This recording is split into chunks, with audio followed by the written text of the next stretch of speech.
Hello what's up, कैसे हो आप सब। मैं हूं निधि गुप्ता और आज हम स्टार्ट करते हैं हमारा जीएसटी का कोर्स। शुरुआत करेंगे कुछ बिल्कुल बेसिक कॉन्सेप्ट्स के साथ। टैक्स क्या होता है, क्यों लगाया जाता है, types of tax, direct tax, indirect tax और very important credit mechanism under GST. किसी ने क्या खूब कहा है, there are only two things certain in life. इस दुनिया में बस दो बातें ही निश्चित हैं, एक डेथ और दूसरा टैक्स। जो भी इस दुनिया में आया है एक ना एक दिन तो जाएगा ही, लेकिन जाने से पहले दुनिया में आए हैं तो जीना ही पड़ेगा और टैक्स हम सभी को देना ही पड़ेगा। सबको, जी सबको, हम सबको टैक्स देना पड़ेगा और हम सब टैक्स देते हैं। हमें मोस्टली पता भी नहीं चलता हम दिन में कितनी बार टैक्स पे करते हैं, कितना टैक्स पे करते हैं। आप भी टैक्स पे करते हो और मैं भी टैक्स पे करती हूँ। ऐसा नहीं है कि क्योंकि आप स्टूडेंट हो, अभी तो आपकी कोई इनकम नहीं है तो आप कोई टैक्स पे नहीं करते। फॉर एग्जाम्पल, आपने एक पिज्जा ऑर्डर किया, बड़ा सारा चीज बर्स्ट, वो मुंह में जाते जो चीज मेल्ट हो जाता है एकदम फर्स्ट क्लास, और उसका प्राइस है लेट्स से 600 रुपीज। वो जो आपने 600 रुपए का पिज्जा खाया, उसमें से पिज्जा की वैल्यू तो 500 ही थी, आपने उस पे 100 रुपए का टैक्स पे किया। अब मान लीजिए आप एप्पल स्टोर पे गए ब्रांड न्यू आईफोन 12 मैक्स खरीदने के लिए, 1,30,000 रुपए का। सोचने से कितनी फेस पे स्माइल आ रही है। आपने वो फोन खरीदा 1,30,000 का, लेकिन क्या आपको पता है आप अपने ब्रांड न्यू आईफोन पे टैक्स कितना दे के आए हो? उस 1,30,000 के फोन पे आपने 40,000 का टैक्स पे किया है। 40,000 का टैक्स, 18% जीएसटी, 22% कस्टम्स ड्यूटी। तो इस तरह से हमें कितनी बार तो पता भी नहीं चलता हम टैक्स कब पे कर देते हैं और कितना पे कर देते हैं, क्योंकि टैक्स दो तरह के होते हैं, एक डायरेक्ट टैक्स और दूसरा इनडायरेक्ट टैक्स। इन्हें आप ऐसे समझ सकते हो, डाकू टैक्स और चोर टैक्स। डिस्क्लेमर, यहां मैं इन्हें डाकू और चोर सिर्फ आपको समझाने के लिए कह रही हूं। ये मत बोल देना कि मैम इन टैक्स को चोर बोल रही है, डाकू बोल रही है, ठीक है? तो ये सिर्फ कॉन्सेप्ट को समझने के लिए है। डाकू और चोर में क्या फर्क होता है? डाकू सामने से आता है, कनपट्टी पे बंदूक रखता है और बोलता है जो भी पॉकेट में है ना निकाल के सामने टेबल पे रख दे, जैसे कि इनकम टैक्स। मेरे पास आया इनकम टैक्स ऑफिसर, क्यों मैडम, सुना है लास्ट फाइनेंशियल ईयर में तो बहुत अच्छी कमाई हुई आपकी। जी हुई तो थी, तो फिर कद्दू कटेगा तो सब में बटेगा, इनकम आपकी हुई है तो इनकम टैक्स तो दीजिए। मैं इधर उधर देख रही हूं, क्या करूं, दुख हो रहा है, दर्द हो रहा है, अब अपनी इनकम पे टैक्स दूं। मैडम इधर उधर देखने से नहीं चलेगा, इनकम आपकी तो टैक्स भी आप ही को देना पड़ेगा, इसका बर्डन कोई और नहीं उठाएगा। क्या करती, बहुत दर्द के साथ, दुख के साथ अपनी हाथों से, अपनी पॉकेट से मैंने वो टैक्स का पैसा निकाला और ऑफिसर को दे दिया। लेकिन चोर ऐसा नहीं होता, वो सामने से नहीं आता, वो बहुत स्मार्टली पैसे चोरी करके निकल जाता है। आप तो पिज्जा खाने गए थे, आप पिज्जा खाने में मस्त थे, वो 100 रुपए का टैक्स लेके चले गए। आप अपने नए आईफोन की खुशियां मना रहे थे, उन्होंने 40,000 का आप पे टैक्स लगा दिया। तो यहां आपने कब टैक्स दिया आपको पता भी नहीं चला। मान लेते हैं आप एक बहुत बड़े चार्टर्ड अकाउंटेंट बन गए हो, वेरी रिनाउंड, मतलब ऑब्वियसली फ्यूचर में बन ही जाओगे, तो वो आज ही इमेजिन करते हैं आप एक बहुत बड़े रिनाउंड चार्टर्ड अकाउंटेंट हो। आपके पास एक क्लाइंट आया आपका ओपिनियन लेने, आपने अपनी फीस ली उससे 1 लाख रुपए। आपकी सर्विसेज पर जीएसटी भी है, तो आपने उससे जीएसटी चार्ज किया, लेट्स से 18%। तो आपने उसे जो बिल रेज किया वो था 1,18,000 का। क्लाइंट ने अपनी पॉकेट से 1,18,000 निकालकर आपको दे दिए। क्या ये सारा पैसा आपका है? नहीं, यहां 1 लाख आपकी फीस है, लेकिन 18,000 तो जीएसटी की पेमेंट है, तो आपने वो जीएसटी सरकार को जमा करवा दिया। अब बचे आपके पास 1 लाख रुपए। लेकिन क्या ये पूरा 1 लाख का पैसा आप घर ले जाओगे? आप इतने बड़े सीए हो, आपने ऑफिस सेटअप किया है, आपके कुछ खर्चे होंगे, एक्सपेंसेस होंगे। मान लेते हैं आपके एक्सपेंसेस है 30,000 रुपए के, आपने 1 लाख में से 30,000 एक्सपेंसेस के दे दिए, अब बचे 70,000 रुपए। फाइनली आप वो 70,000 रुपए लेके घर के लिए निकले, लेकिन ऑफिस से निकलते ही कुछ दूर चलते ही इनकम टैक्स ऑफिसर खड़ा था। उसने बोला, सर इनकम लेके जा रहे हो बिना इनकम टैक्स दिए। उसने उस इनकम पे 10%, लेट्स अज्यूम 10% का इनकम टैक्स रेट है, 70,000 पे 10% मतलब 7,000 का इनकम टैक्स ले लिया। फाइनली आप 63,000 रुपीज लेकर अपने घर पहुंचे। यहां इस पूरे सीन में 2 बार सरकार को टैक्स गया, तो सरकार का टोटल टैक्स रिवेन्यू कितना हुआ? 18,000 और 7,000। 18,000 जीएसटी के और 7,000 इनकम टैक्स के, टोटल 25,000। लेकिन वो 18,000 जीएसटी के सरकार को सीए ने जमा करवाए, लेकिन उसका बर्डन किस पर पड़ा? वो अल्टीमेटली किसकी पॉकेट में से निकला? चार्टर्ड अकाउंटेंट की? नहीं, उस क्लाइंट की पॉकेट से निकला। वही जो 7,000 का इनकम टैक्स था वो सरकार को जमा भी सीए ने करवाया और उसका बर्डन भी सीए की पॉकेट पर ही पड़ा। तो जो टैक्स जिस पर लगाया जाए उसी पर अगर उसका बर्डन पड़े तो वो होता है डायरेक्ट टैक्स। जैसे कि इनकम टैक्स सीए पर ही लगाया गया और सीए पर ही उसका बर्डन पड़ा। लेकिन जो टैक्स लगाया किसी पर जाए और उसका बर्डन किसी और पर पड़े वो है इनडायरेक्ट। तो वो है इनडायरेक्ट टैक्स।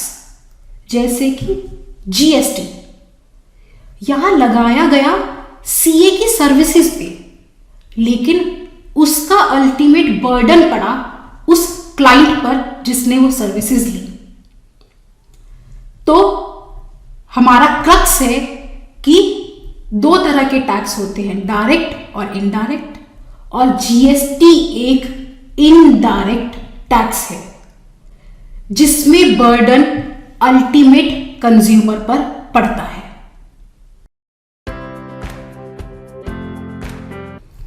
जीएसटी एक इनडायरेक्ट टैक्स है, तो हम देखते हैं कि इनडायरेक्ट टैक्स के फीचर्स क्या होते हैं,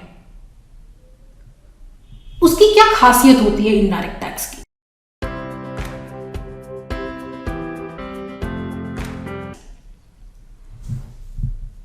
पिज्जा वाले ने पिज्जा बेचा, उस पर टैक्स। फोन वाले ने फोन बेचा, उस पर टैक्स। चार्टर्ड अकाउंटेंट ने अपनी सर्विस दी, उस पर टैक्स। तो ये टैक्स लगा गुड्स और सर्विसेज पर। तो एक इनडायरेक्ट टैक्स गुड्स और सर्विसेज पर लगता है, उसे कमोडिटी टैक्स भी कहते हैं। वही इनकम टैक्स पर्सन या उसकी वेल्थ पर लगता है। सेकंड और सबसे इंपॉर्टेंट फीचर है इनडायरेक्ट टैक्स का शिफ्टिंग ऑफ बर्डन। पिज्जा वाले ने सरकार को 100 रुपए का जीएसटी दिया, तो वो उसकी कॉस्ट में शामिल हो गया। उसने अपने बिल में वो 100 रुपए ऐड कर दिए और आपसे अल्टीमेटली वो 100 रुपए रिकवर कर लिए। तो 100 रुपए का बर्डन किस पर पड़ा? आप पर, कंज्यूमर पर। आईफोन वाले ने 22% कस्टम्स ड्यूटी दी, 18% जीएसटी दिया, मतलब टोटल 40,000 का टैक्स सरकार को दिया। वो उसने अपने फोन की वैल्यू में ऐड कर दिया और आपसे जब आपने वो फोन खरीदा रिकवर कर लिया। तो उस 40,000 का अल्टीमेट बर्डन आप पर शिफ्ट हो गया।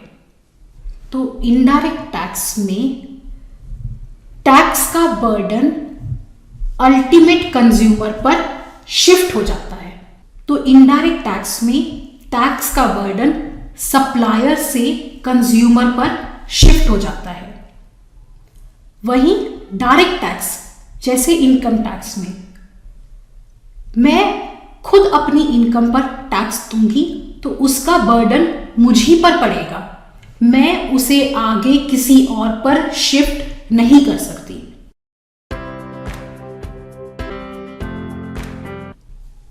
कौन सा टैक्स देने में ज्यादा दर्द होगा, डायरेक्ट टैक्स या इनडायरेक्ट टैक्स?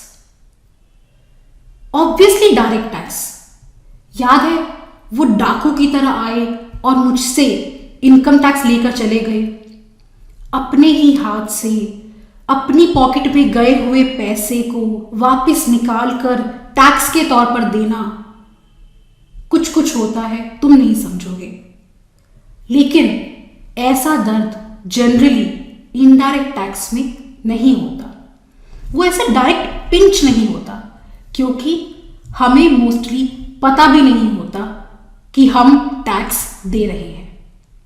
इसलिए इनडायरेक्ट टैक्स में टैक्स देने का डायरेक्ट पिंच नहीं होता। जब आप दोस्तों के साथ पिज्जा खा रहे थे तो आपको ख्याल आता है कि आपने उस पर कितना टैक्स दिया। जब अपने नए स्मार्टफोन से सेल्फीज लेते हैं, उसके फीचर्स देखते हैं, हमें ख्याल आता है हमने उस पर 40,000 का टैक्स भी दिया है।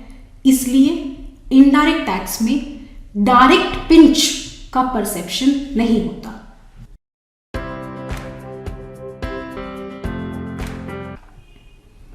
इनकम टैक्स में 5 लाख की इनकम तक कोई टैक्स नहीं, तो बहुत सारे लोग इस इनकम टैक्स से बाहर रहेंगे। लेकिन वही इनडायरेक्ट टैक्स लगता है गुड्स या सर्विसेज पे, तो गरीब हो या अमीर वो कुछ ना कुछ तो गुड्स और सर्विसेज कंज्यूम करेगा ही करेगा। और जब वो उन गुड्स या सर्विसेज को कंज्यूम करेगा तो उसकी सप्लाई पर जीएसटी लग जाएगा। तो मतलब हर इंसान कुछ ना कुछ जीएसटी तो पे करेगा ही। इसलिए इनडायरेक्ट टैक्स का बेस वाइड होता है। इसमें ज्यादा लोग कवर होते हैं।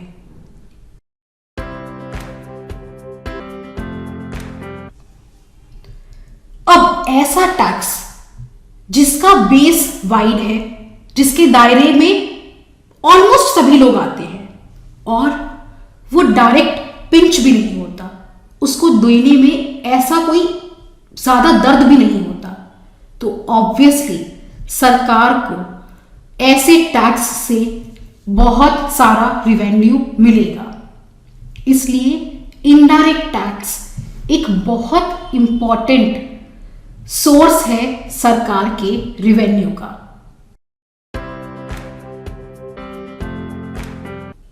इनकम टैक्स आपकी इनकम पे लगता है, तो वो कुछ हद तक आपकी परचेजिंग पावर कम कर देता है, तो डिमांड भी कम हो जाती है।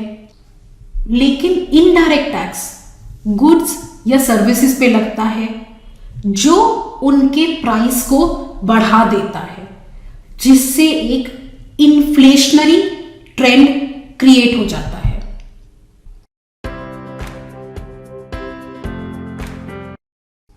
Indirect tax is regressive in nature. इसका क्या मतलब है? इनकम टैक्स में जैसे जैसे आपकी इनकम बढ़ती है वैसे वैसे टैक्स का रेट बढ़ता है, तो वो प्रोग्रेसिव इन नेचर है। लेकिन वही indirect tax is regressive in nature. For example, biscuit पे, चिप्स पे, कोल्ड ड्रिंक्स पे टैक्स जीएसटी है। अब वो गरीब का बच्चा खरीदे या अमीर का बच्चा खरीदे, दोनों सेम ही टैक्स देंगे। तो जहां एक अमीर को उस टैक्स से कोई फर्क नहीं पड़ेगा, वही एक गरीब के घर में तो एक एक रुपए इधर उधर खर्च हो जाने से पूरा बजट बिगड़ जाता है। इसलिए क्योंकि इनडायरेक्ट टैक्स जीएसटी अमीर और गरीब में फर्क नहीं करता। वो चिप्स का पैकेट खरीदने पर अमीर भी उतना ही जीएसटी देगा, गरीब भी उतना ही जीएसटी देगा। तो कहीं ना कहीं इनडायरेक्ट टैक्स ऑलरेडी अमीर और गरीब के स्टेटस में और फर्क ला देता है। इस सेंस में कहा जाता है कि indirect tax are regressive in nature.